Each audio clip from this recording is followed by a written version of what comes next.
Hoje nós vamos, conversar sobre procedimentos operacionais padrão e a cadeia de custódia na perícia papiloscópica. Vamos ver se a Milene, a gente vai conversar com a Milene Volpato Graciotto, que é uma grande amiga minha, né? Ela é papiloscopista lá do Paraná, é uma pessoa muito competente na perícia que ela realiza, tal, né? Lá no estado dela e eu convidei para ela conversar um pouquinho para mostrar também como que é o trabalho. A Milene acabou de entrar. Então, gente, a Milene, ela é papiloscopista lá no estado do Paraná, né?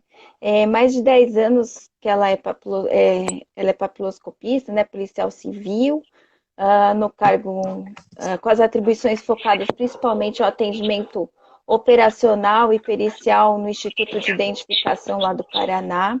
Ela foi plantonista de local de crime, chefe de identificação criminal, chefe da subdivisão de operações e perícias, sendo responsável pelo gerenciamento e pela gestão do atendimento pericial do Instituto de Identificação do Paraná. Atualmente, ela ocupa o cargo de assistente técnico na instituição, auxiliando e coordenando projetos e operações de interesse da instituição.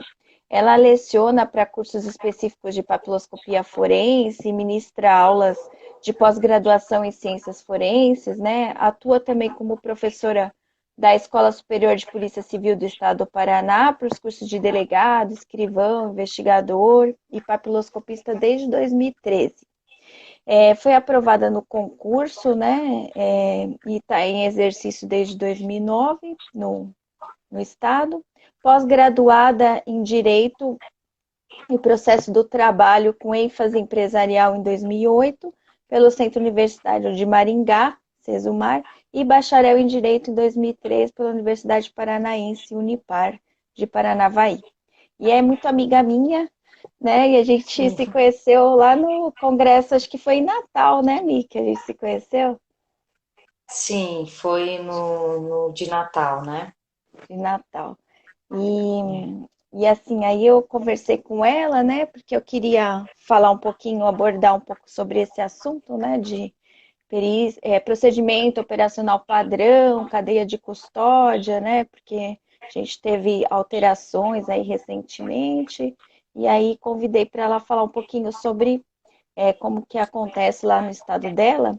Mas antes dela falar desse assunto, eu queria que você falasse assim, como que você escolheu essa carreira, né, de PAP, por que surgiu o Tá interesse joia. aí?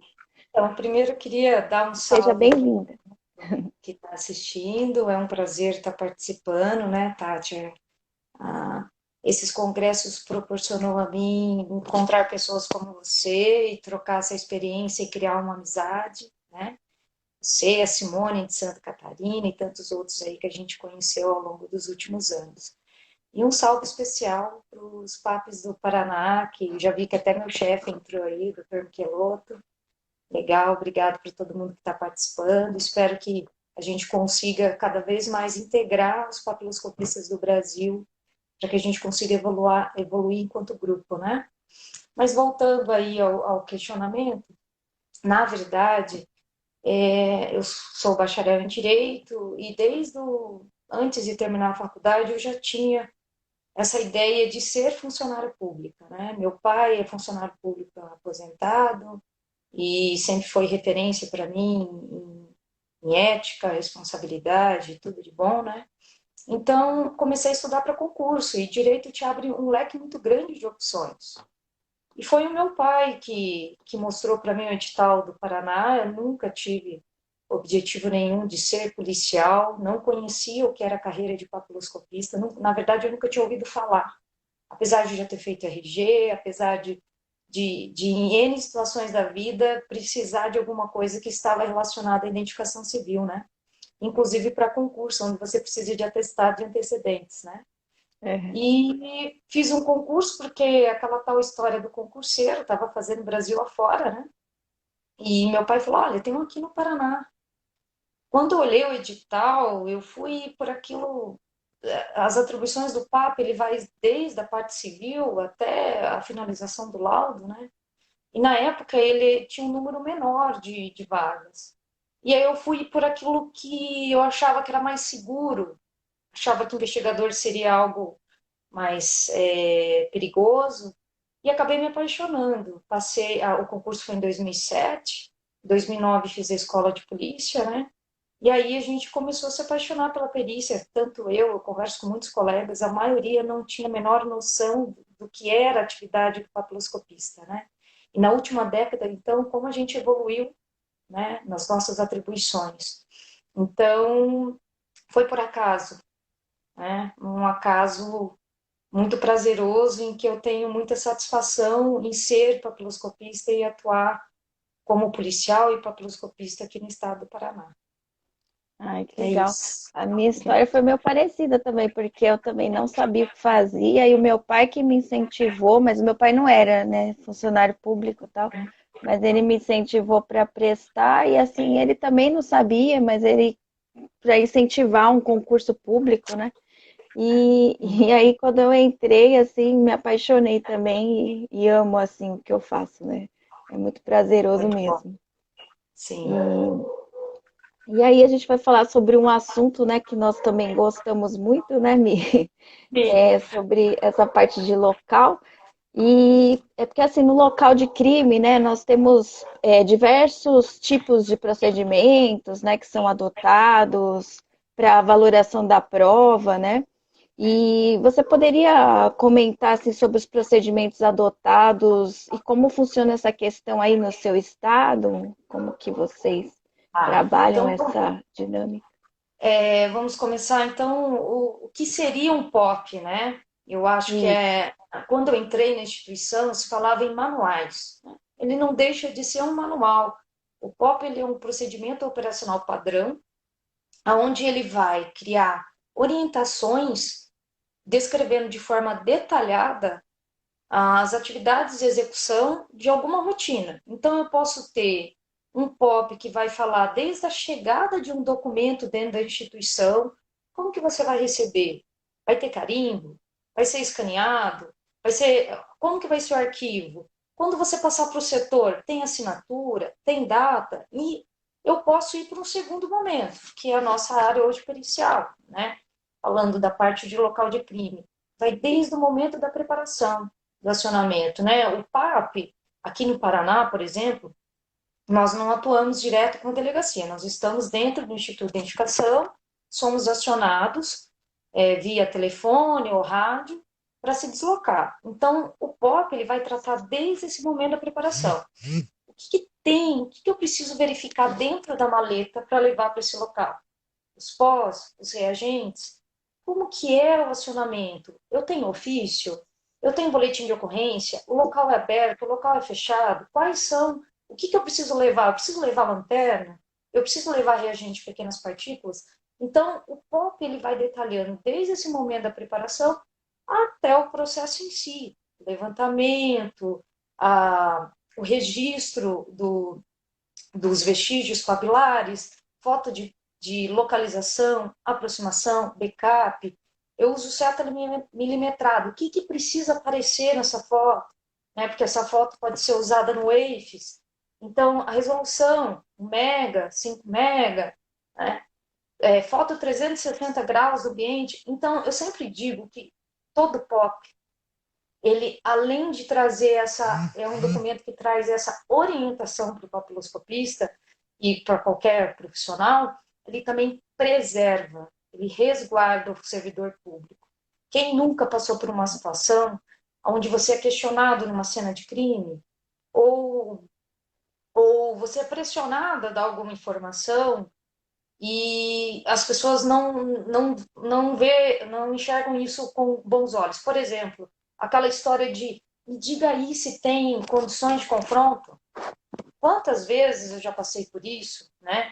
E É. aí, você passar uma informação dessa, você está ali na cena. Você olha o fragmento, eu acho que tem condição de confronto.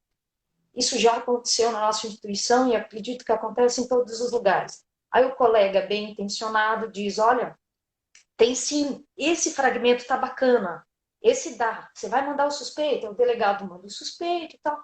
Quando chega no outro setor, vai ser responsável por trabalhar essa imagem, eles concluem que não tem condições, não tem pontos característicos suficientes para confronto. Então, veja, você tem um profissional dizendo que tinha condições de confronto e um laudo dizendo que não. Olha É, o desconforto que isso pode ocasionar, porque no, além da falta de credibilidade que começa, como isso repercute na nossa rotina de trabalho, né? Então, porque o no POP, local você não tem, né, muito assim condições às vezes de fazer uma análise mais apurada, tal, e tudo também depende às vezes, né, do padrão que você tem ali para trabalhar, né? Então é isso, complicado.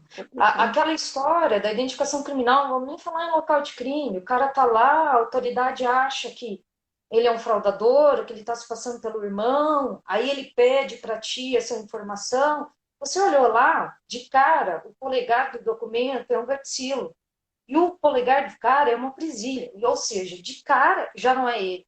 Aí você presta essa informação. Aí o delegado vai querer que você assine ali na hora um documento, só que veja, existe todo um protocolo de procedimento em que um setor interno da instituição, preparado, com estrutura, com tempo, com tranquilidade para trabalhar, vai fazer essa análise. Né? Sim. Então, ele protege o servidor no sentido de, olha, por que você não pode me passar essa informação? Olha, existe um protocolo, um procedimento, do qual a instituição, não é assim que a instituição trabalha. Então, eu não consigo, não tenho a liberdade de passar essa informação para o senhor. E eu acho que isso é muito positivo, né? Sim. Você resguarda a prova, você tem a valoração da prova e você também resguarda o profissional.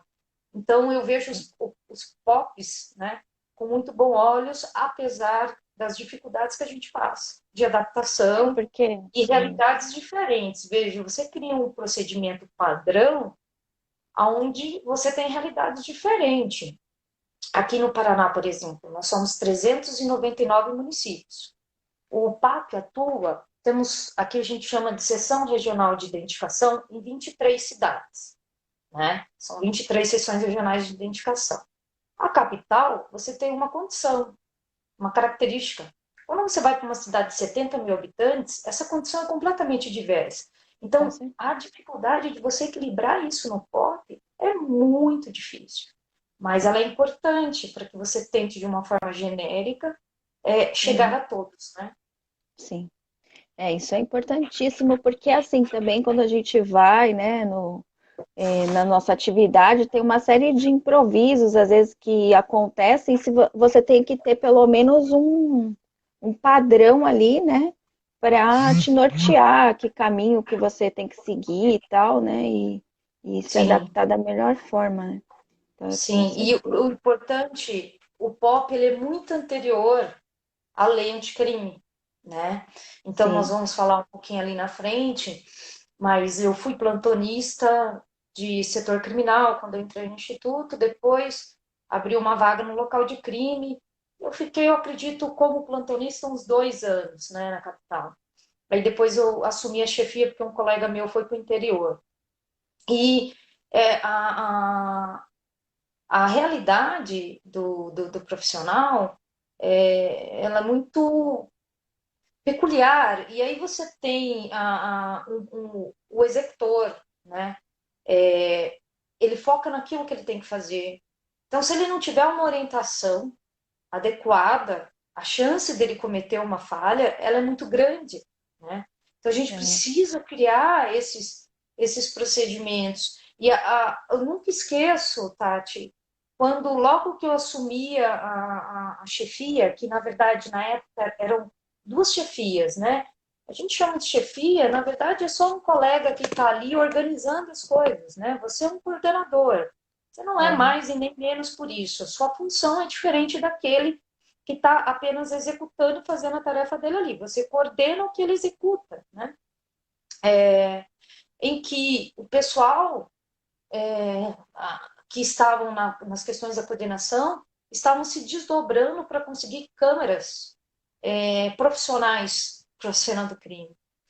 E aí eu me deparei com isso. Eu falei, poxa, por que vamos gastar 5 mil, 7 mil reais numa câmera sendo que a realidade do PAP na cena do crime geralmente é sozinho, carregando a maleta, onde você vai coletar um fragmento, às vezes numa gaveta, com uma flechinha desse tamanho para você tirar uma foto, né? Então, veja, a intenção dos colegas era excelente, era de te dar o melhor, a melhor qualidade, porém, como eles não tinham a vivência do local de crime, eles não conseguiam entender que isso podia ser um dificultador.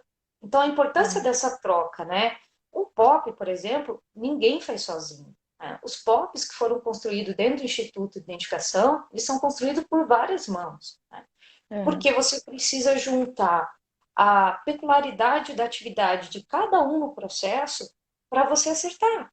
Se você for pela sua cabeça e a sua vivência, por exemplo, seja apenas administrativa, onde você estude muito, leia muito, participe de congressos, mas você não tem a prática, você não vai conseguir alcançar o seu objetivo, né? Então, o que a gente começou a fazer lá atrás?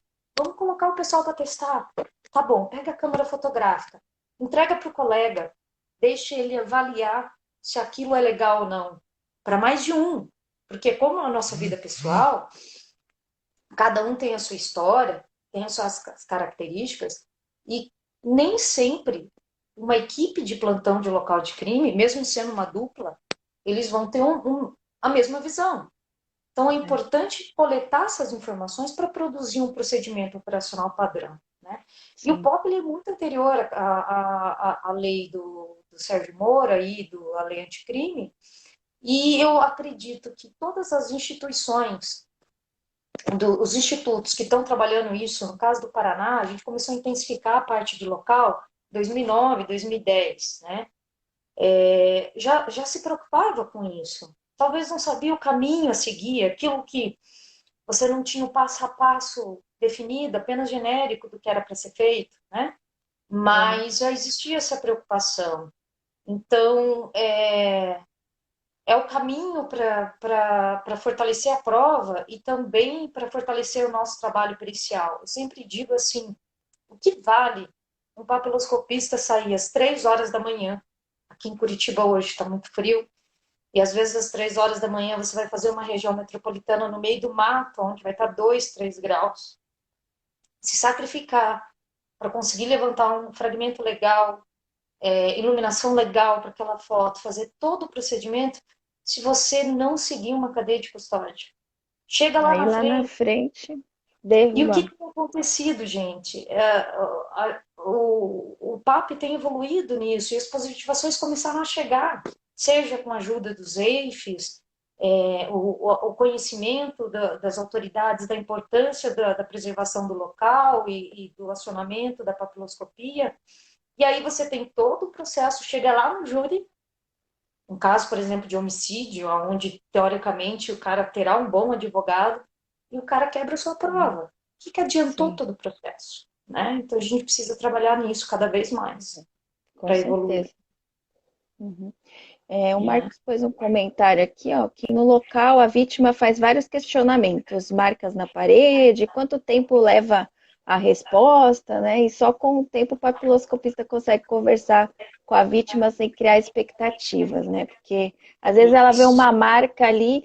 Eu lembro uma época que eu trabalhei no DHPP, né? Que tinha uma marca no armário, os papiloscopistas já tinham feito a perícia lá, tal. E aí a vítima invocou com aquela marca no armário, né? E falou que era uma palmar, né? Mas não era só uma marca, não era uma impressão. E aí a Sem autoridade contar, policial fez outra equipe ir para lá porque falou que tinha marca e a vítima falou que não pegaram a impressão palmar que tinha no armário, né? Então você vê que complicado a sem situação. contar essas questões, né? Hoje nós temos CSI, né? A É, coisa da televisão, e aonde em um episódio tudo se resolve. Eu nunca esqueço que existiu, passou uma novela da Globo, aonde era a história de uma criança, falava sobre tráfico de bebês, enfim. E aquela Paola Oliveira, quando crescida, enfim, pegou um lenço dela encontraram sangue. E o delegado da Polícia Federal foi até lá e eles revelaram a impressão digital no sangue, Ah, nessa no Sharp, leite. Sharp. Moça. Guria, todo local de crime que a gente entrava, as pessoas queriam que você passasse pó em tudo. E na época, é, existia já alguns estudos internacionais, mas muito ainda muito cru. E as pessoas, a dificuldade de você explicar para a vítima que aquele tipo de material a gente não conseguiria revelar, né? Então, É são complicado. situações em que passamos na cena do crime e eu acho que isso que enriquece também o profissional, sabe? Se você conversar com Uhum, os colegas, todo mundo tem um caso para contar e o que faz com uhum. a rotina e que a parte pesada, né, seja mais leve. Sim, com certeza. Então, assim, você comentou aí que nós tivemos essa mudança recentemente, né? E foi a reformulação do artigo 158, né, do Código de Processo Penal, que trouxe uma redação mais robusta, né, para nortear Né? de uma maneira mais efetiva a realização das perícias, trazendo mais ênfase para a cadeia de custódia, né, porque antes, assim, a gente sabia da importância, né, mas era só, não tinha procedimentos, né? Não tinha um direcionamento para você falar o passo a passo que tem que ter, né? Então, nós tínhamos só uma pouca descrição, né? Não era aprofundada, só sabia assim que deveria ser feita a perícia numa condição específica, mas não mostrava, né, como fazer, né? Sim, E aí, com essa sim. mudança, foi importante porque força, né, também os estados a criarem esses procedimentos operacionais padrões, né, para respeitar aí a cadeia de custódia. Então, eu queria que você Uhum. falasse um pouquinho, né, porque assim, aqui a gente tem desde profissionais aí que já trabalham, né, na área, até pessoas que estão entrando agora, pessoas às vezes que não são, né, da área, mas querem prestar concurso, né, para entrar, explicar um pouquinho o que que é a cadeia de custódia, né, e falar no seu estado se já está de acordo com essa nova legislação, se vocês, com o que já foi preconizado aí por essa lei, né, que é a 13.964 de 2019, que veio aí com Aham. o pacote anticrime. Tá.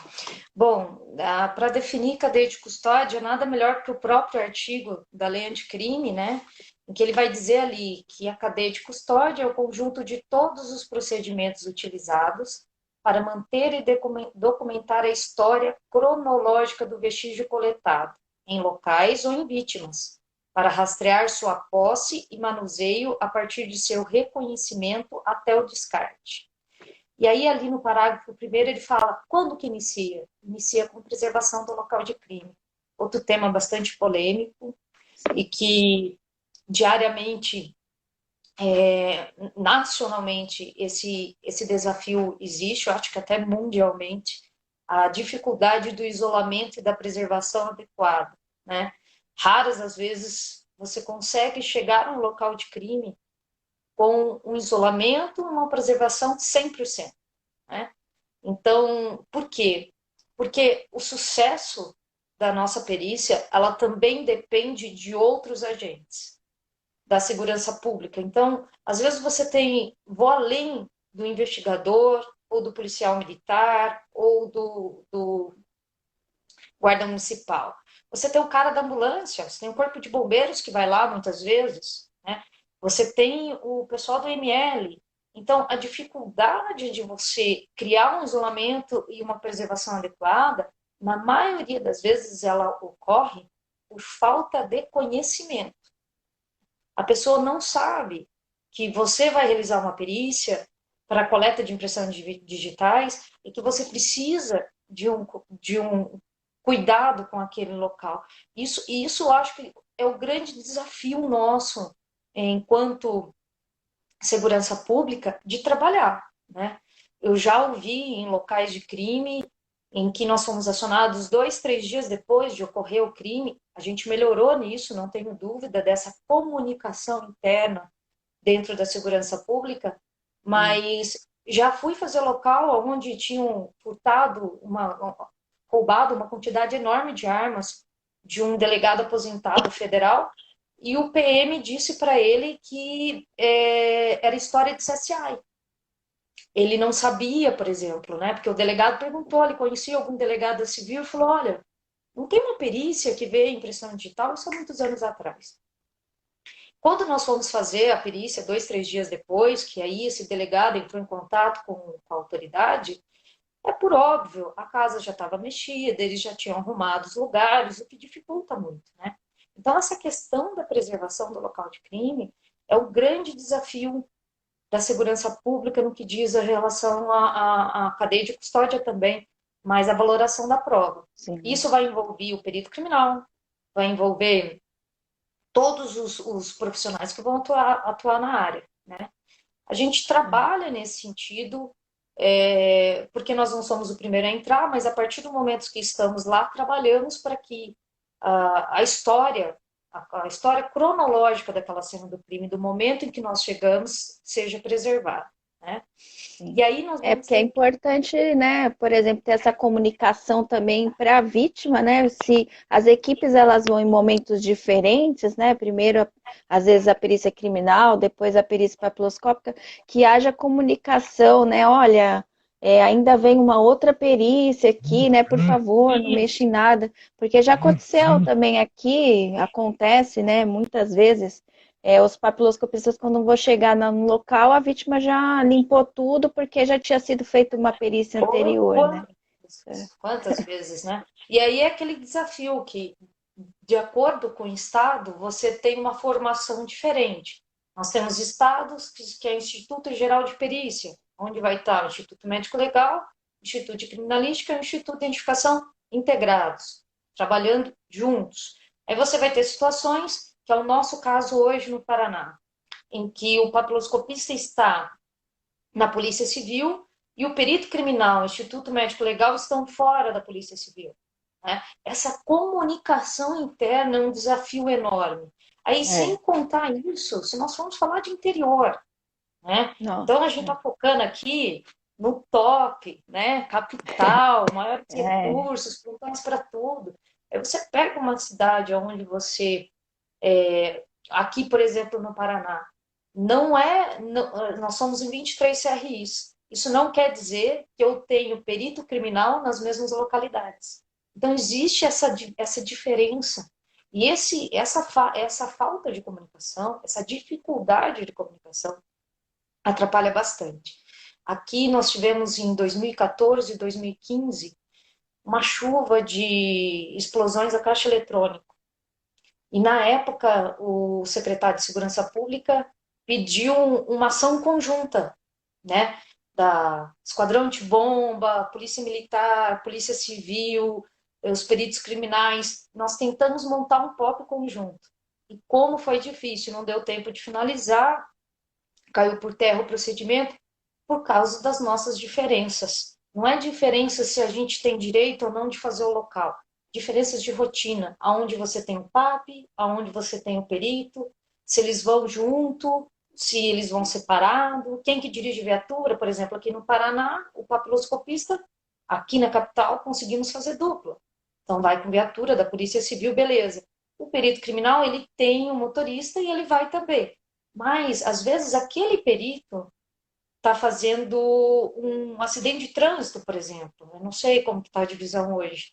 E você está fazendo um atendimento de homicídio. Ele vai chegar depois de você, porque ele está em outra localidade. sim, Né? é.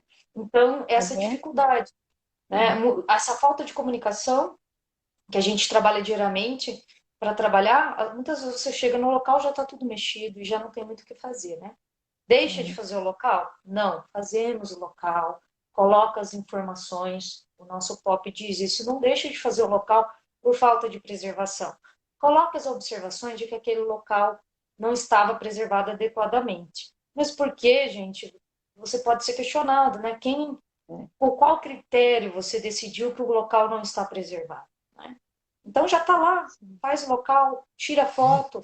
Se não tem nada para fazer, vai tirar a foto 360, vai mostrar a situação e vai fazer um relatório.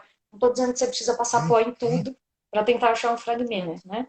Mas precisa Uhum. dar esse retorno. É a realidade bem parecida com a nossa, é bem isso que acontece aqui também em São Paulo. E daí a gente percebe assim, Tati, até quando eu estive aí a última vez, eu conversei com o Marcos, né? Dependendo do estado, você tem procedimentos diferentes. Então, aqui, nós não fazemos, não usamos reagentes em cena de crime. Então, eu não levo cianoacrilato para levantar Hum. um fragmento na cena de crime. Eu já sei que São Paulo faz, Brasília, quando eu tive, também faz. Em algumas situações, algo que eu achei sensacional em Brasília, o laboratório vai até a cena do crime, né? Então, Sim. existe lá um carro volante, onde eles colocam os materiais, quando a equipe de local de crime aciona, e fazem no local quando é melhor. Aí você vai ver N situações de acordo com cada estado. Você tem Aqui estado. também tinha um bem antigo, assim, acho que nós fomos um dos primeiros a fazer esse carro laboratório aí, que foi do DHPP, né? O pessoal Aham, fazia, só que às vezes tem locais que não permitem, né? Porque você tem que ir com um carro muito grande, eu esqueci o nome do carro, né? Mas é um carro grande para, às vezes o local não permite acesso, entendeu? sim. Então, tá bom, não dando muito certo. Essa, acho que um dos caminhos é tentar, entre os estados, criar um padrão, aquilo que a gente estava conversando de nomenclatura, inclusive, né? Isso, De setores que você me procurou esses tempos, né? Porque uhum, aí não deixa de ser um POC, né? sim, Não deixa com de ser certeza. um POC integrado, onde a gente possa criar ali mecanismos semelhantes, né? No desenvolvimento. Mas a gente É, percebe que os estados têm desenvolvido, a cadeia de custódia ela te dá uma dor de cabeça enorme. Essa lei 13.964 coloca vários pontos que é um incômodo para o patoloscopista, enquanto ele fala que é preferencialmente pelo perito oficial, que é um questionamento. Quando ele vai falar ali de central de custódia, é uma outra situação complexa, né? Mas aqui no Paraná, como lá em 2014 eu tive acesso a essa instrução normativa do Ministério da Justiça e a gente começou a pensar, na real, o nosso POP de local de crime, começou a valer em 2017. Mas o trabalho dele começou em 2000, início de 2000, final de 2015, início de 2016. Então veja como é difícil você trabalhar, né? Porque sim, você precisa integrar vários setores. O local de crime não é apenas o plantonista que vai atender a ocorrência.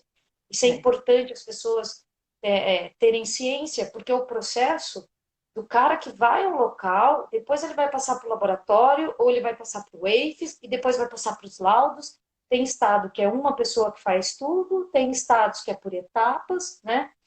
sim. Então, existe todas essas dificuldades. E aqui, eu gostaria de comentar isso, em 2015, veio um questionário do Ministério Público em relação a um caso de homicídio qualificado, duplamente qualificado. E aí eu comecei a despertar para isso, ao responder o questionário. Poxa, por que a gente não pode criar um padrão melhor disso? Porque já existia o manual, tá? O manual Aham, ele dava desde o momento da preparação. E aí foi esse material de perícia criminal do Ministério da Justiça que foi o suporte. Lá, Tati, ele fala de todas as fases. Ele fala da cadeia de custódia, ele fala de uso de lacres. A Lei 13.964, ele só ampliou. Mas essas regrinhas já estavam lá.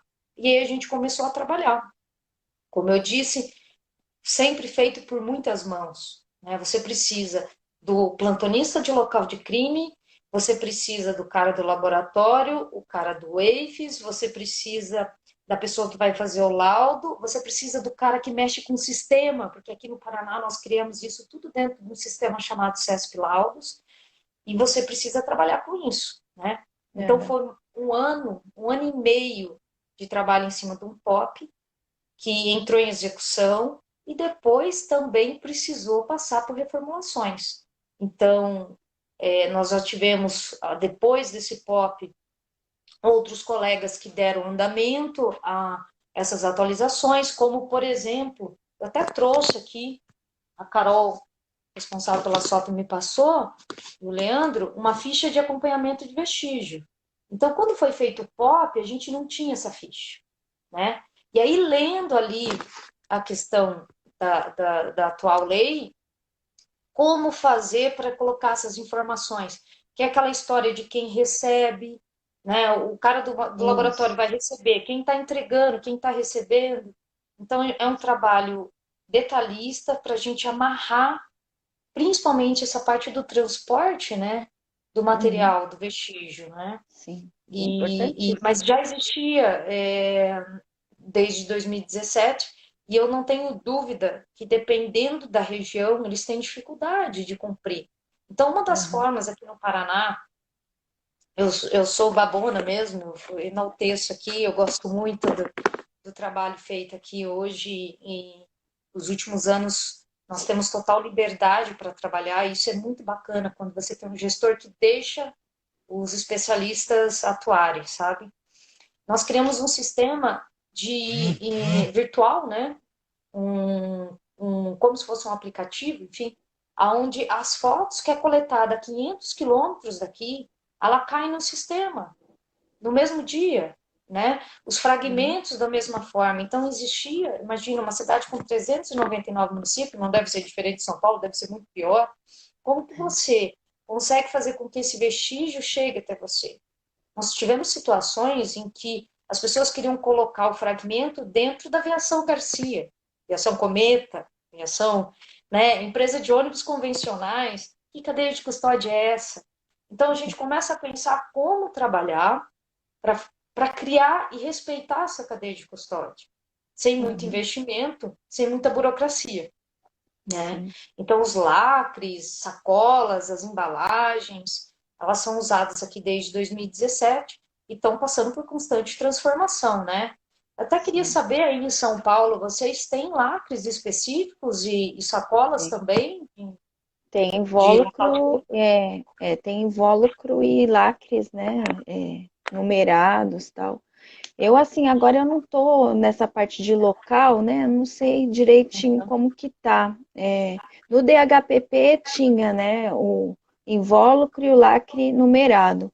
Agora eu preciso perguntar se alguém de local tiver aí assistindo, fala aí para mim que A é no questão do local IRGD. aí, Tati, tem um local dentro do Instituto de Identificação e existe um papiloscopista no plantão da DHPP, certo? Não, é que assim, Não, eles não seguem o mesmo é, é, se- procedimento. é separado, né? Porque as equipes o DHPP, ele é separado do Instituto de Identificação, né? Ele pertence à Delegacia Geral de Polícia, tal, e tem um departamento que vai atender só a locais de homicídio. E no IRGD foram criadas equipes para atender crimes contra o patrimônio, né? E também atende homicídio quando não é da capital. Quando é na capital é só o DHPP. Aí o IRGD eles atendem fora da capital. Ó, o Mas Luiz eles falou não aqui, seguem o ó. mesmo procedimento. Oi? Ó, o Luiz Eles está não falando usam aqui, a ó, mesma que embalagem. tem invólucro e lacre numerado da própria seção. Então, no Instituto também tem, porque na época que eu trabalhei um tempo lá no Mono, né? Depois eu fui para o Aham. DHPP e depois eu voltei, mas eu fiquei na Necro, então eu não sabia, porque antes eles tinham invólucro, mas não era um invólucro específico da seção e tinha lacre, né? Numerado e tal. Agora e no DHPP a gente já tinha invólucro e lacre específico, né? Era um pouco diferente do IRGD. Agora o Luizinho está falando que já foi criado também lacre e invólucro específico da seção. Então agora estão trabalhando mais ou menos no mesmo procedimento. Que legal. Os procedimentos são feitos separados, né? Porque até no DHPP eles têm o POP deles lá, né? E aí nós, no Instituto de Identificação, é isso que nós estamos querendo desenvolver, né? Ainda estamos no trabalho de elaboração, porque Às vezes há um pouco de resistência. Até queria perguntar para você como que foi essa questão, se teve resistência aí dos colegas, como que funcionou essa parte. Sempre tem, voltando, como eu já disse, cada um acaba atuando na sua área, fica expert naquilo e tem uma dificuldade de entender o todo. Então, quando você mexe na rotina da pessoa, independente onde ela trabalha, ela vai criar uma resistência, ela vai questionar, né? Então, o nosso início desse POC, ele foi muito difícil.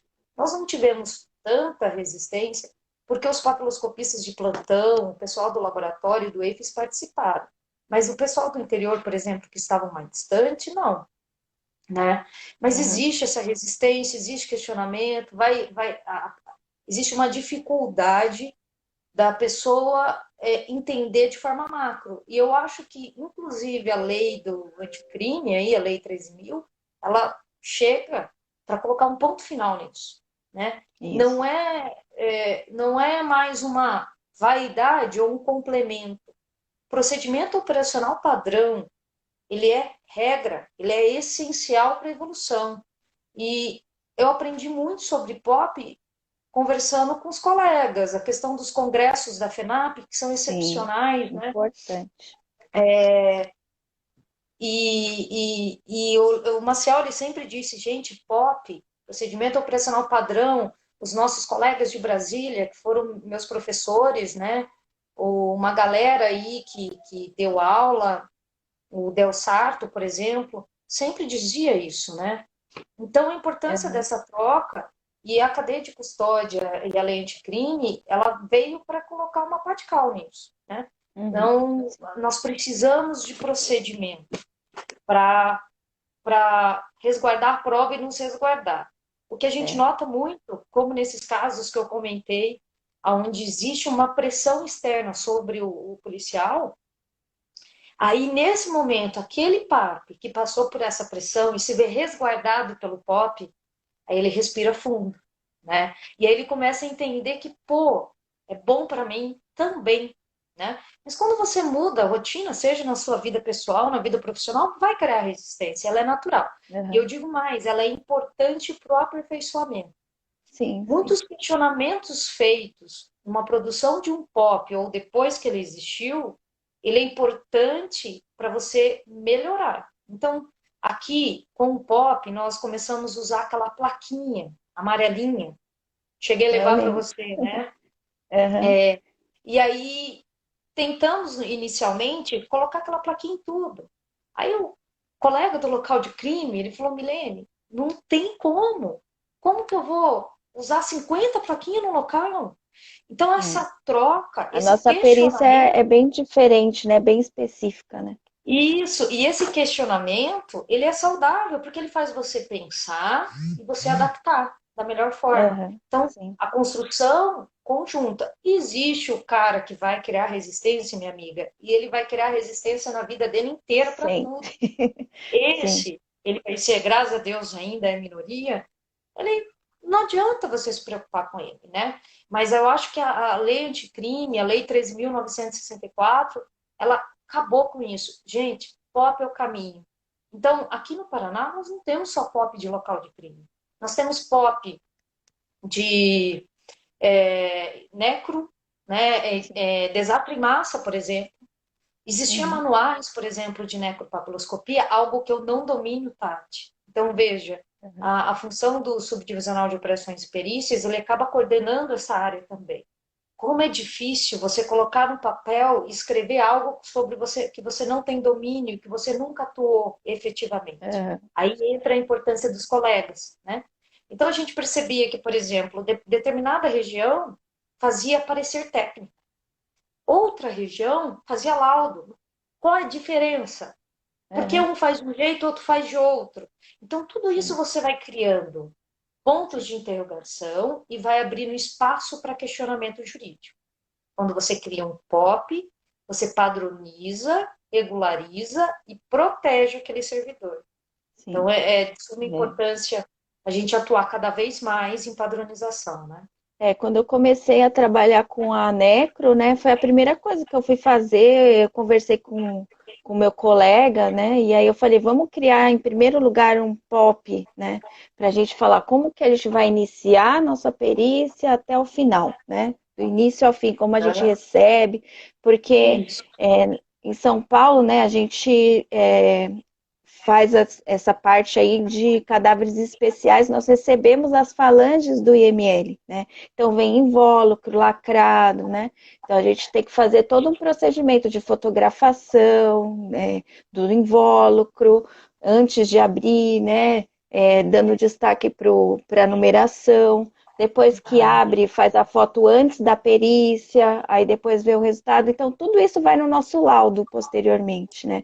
Então, você está registrando do início ao fim, desde o recebimento do material, né, até a conclusão da sua perícia. Dá mais Isso é trabalho? importantíssimo. Dá mais Tá, trabalho, né? Eu falo mas até, existe uma resistência comum na maioria dos colegas em relação ao tal do papel. Por exemplo, checklist. Quando eu entrei, tinha checklist para tudo. Você tem checklist de viatura, você tem checklist das maletas, e com o tempo você vai relaxando, vai abrindo mão disso, né? Se não existe uma cobrança, uma fiscalização, você deixa de fazer. Por quê? São N atividades que você tem que fazer ao longo do dia. Mas o checklist, por exemplo, de uma viatura, ele é extremamente importante, porque a cada sim, dia uma equipe diferente está com essa viatura. E aí, de repente, aparece um risco enorme na loteria da viatura e que é, você chegou para trabalhar e não verificou, não assinou um checklist. E aí, meu amigo, quem fez isso? Aí você não sabe se foi a equipe anterior ou anterior, mas alguém será cobrado, né? uhum, Então, o checklist, ele é de suma importância. É um procedimento. Veja, é um sim, procedimento super simples que vem, né, do, do, é. de gerações. E E ele é assim, dá importante trabalho, saber. mas resguarda a pessoa, né? Porque Eu olha acho que a um dor pouco de de cabeça que resistência você pode ter por não querer fazer, porque quer fazer as coisas rápidas, né?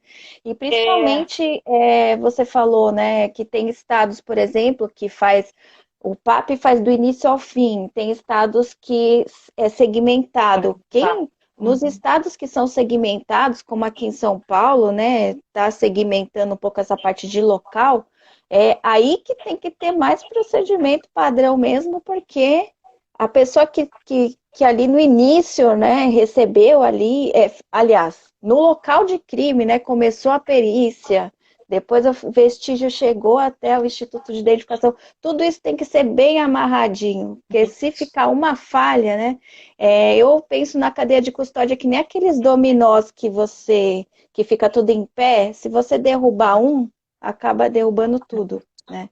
Perde E, tudo. e E perde eu acho que tudo. outra ferramenta hoje que nós temos, a tecnologia, né? Então, você criar, não sei se cheguei a comentar, acho que comentei isso contigo. Então, nós criamos um sistema chamado CESP Laudos aqui, aonde você vai inserir o fragmento, a pessoa que está a 500 quilômetros de distância, minha terra natal, Paranavaí, que eu sou de lá, o PAP insere isso no sistema, a informação chega aqui em Curitiba via sistema, né? Se eu tenho, dependendo do que eu vou respondendo, ele já vai me direcionar se aquilo vai para o EIFES ou se ele vai para o laboratório. Então, ele não deixa haver falha no processo. Então, Uhum. ainda existe, porque existe o humano por trás, e aonde tiver o ser humano, você É, tem o risco do erro, né? Mas ele te direciona. Então, você clicou ali, respondeu as informações, o sistema fala assim: opa, tem material para laboratório? Sim. Então, antes de ir para o EIFES, ele vai abrir para que a equipe do laboratório possa buscar essa REP, que a gente chama aqui de REP, é, né? É a mesma situação. Não tem material para o laboratório? Vai para o WAVES. Então, o uso da tecnologia, e veja, é uma tecnologia simples. Foi usado um sistema que já existia aqui no Paraná, onde a gente trabalhou junto à Celepar, que é a empresa que é responsável por essa parte de informática do Estado, trabalhosa, mas funcionou. E deu tanto certo que agora a Carol da SOP, o Leandro Larger, que é do local de crime, o pessoal está atuando agora para fazer o CESP Coletas, né? Que é uhum. a coleta de identificação criminal. A coleta realizada em todo o Paraná também vai vir via sistema. de forma ágil, desburocratizando essa questão da papelada, né? Então, a gente precisa também evoluir de uma forma tecnológica sem pensar em bilhões. Vou te dizer que é a realidade do PAC. Eu nunca esqueço quando eu estive aí e eu conheci, eu acho que você trabalhava nessa parte de falange, eu acredito que seja isso, estava eu e a Fernanda. E aí você mostrou para mim um envelope com, com numeração, aquele envelope transparente lindo, com todas as É, informações do processo. Voltei para cá, pô, vamos fazer isso, vamos comprar isso, vamos fazer. Eu fui fazer um orçamento, guria, que aí você cai na burocracia do Estado, da licitação, do processo e tal. A coisa era fora do comum. Bom, como que a gente faz para simplificar isso? Né? A gente quer para hoje, a gente não quer para daqui 3 anos todo esse processo administrativo. Aí vai a imaginação. Então, nós fizemos embalagens com sacola craft e sacos plásticos. Comprou para teste lacres convencionais que existia em lojas sim. de produtos, né, de distribuidora, para teste. E depois a gente mandou fazer lacres específicos. Então, tem Uhum. lacre da cor da capital, tem lacre que é do interior, tem lacre que é da Operação Verão. E aí, Ó, um que legal. processo que custaria, vamos dizer assim, custaria 100 mil, 150 mil para o Estado, para 3 anos de perícia em todo o Paraná, a gente transformou em 10 mil reais. Com o Ah, mesmo sim. efeito, por óbvio que sempre precisa melhorar, né? Uhum. Peguei estagiário para ajudar, para Ô, cortar, vários Mi, colegas de outros setores. Diga, desculpa guria. te cortar, mas está faltando 2 minutos para acabar a live aqui. Porra! E Falei que eu falo pra caramba, passou Tati. muito rápido, né? Sim, Responder rapidinho para o Wagner aqui, ó. Tudo vai para o IRGD, Wagner. Todos os vestígios, tanto coletados pelo DHPP quanto pelo IC, pelos papiloscopistas, tudo vai para o IRGD, né? Só responder sai rapidinho. de lado aí o laudo. Legal. Bom, Mi, ó, Importante eu essa informação. agradeço muito. Desculpa te cortar, né? Mas é que vai Jeito cair a nenhum, live. corta mesmo, senão não tem É, 3 lives, você sabe disso. sim, a gente dá continuidade nesse assunto, assim, adorei, assim, foi muito bom, como sempre, né? A troca, assim, de experiências, né? Por isso que a gente está gravando essas lives com os estados para trocar ideias, né? Para a gente estar aprendendo cada vez mais. E foi um prazer receber você aqui, viu? Também estou muito satisfeita de ter participado e incluir os papiloscopistas no Paraná nesse processo e que a gente possa cada vez mais trocar essas experiências. E o que você tem feito, Tati, via associação aí, é uma ferramenta transformadora. Toda semana se dedicando para fazer uma live. Esses dias eu assisti sobre a Ludmilla, né? Aham, Sensacional, os colegas, nem sempre a gente consegue assistir tudo, e essa troca é sensacional e evolui, faz com que a gente tenha mais vontade de aprender, que a gente corra atrás dos objetivos e quem sabe, né, a gente possa manter isso independente de pandemia depois, para que haja essa confraria dos papiloscopistas, né? Acho que é super sim, importante. com certeza. Vamos tirar o nosso print aí, Vi, Vamos para lá. registrar o nosso encontro aí, nosso. Ó, eu vi que vocês têm caneca, eu também tenho, tá? Só para Vamos. falar. Eu tô com uma que eu ganhei da NatoSafe aqui, ó, que legal. Essa eu ganhei essa daqui eu ganhei no último congresso que teve Ah, aí. é, legal. Pronto. Muito obrigada, gente. Valeu. E assim, vai ficar gravada a nossa live, né? Ela vai ficar no YouTube. Aí, acho que provavelmente amanhã já vai estar lá no nosso canal. Para vocês saberem o endereço, tem na nossa bio aí a descrição, né? E aí não deixam de curtir lá no YouTube para ficar divulgando mais, né? Esse trabalho do papiloscopista aí nos estados, né? Que a gente vê assim, todos os estados têm um trabalho grandioso aí do papiloscopista. Obrigada É por isso todo aí. mundo e obrigada, amiga. Foi bom Valeu, te obrigado, gente. Boa rever noite. você. Beijo, boa Valeu. noite. Até a próxima. Beijão. Até.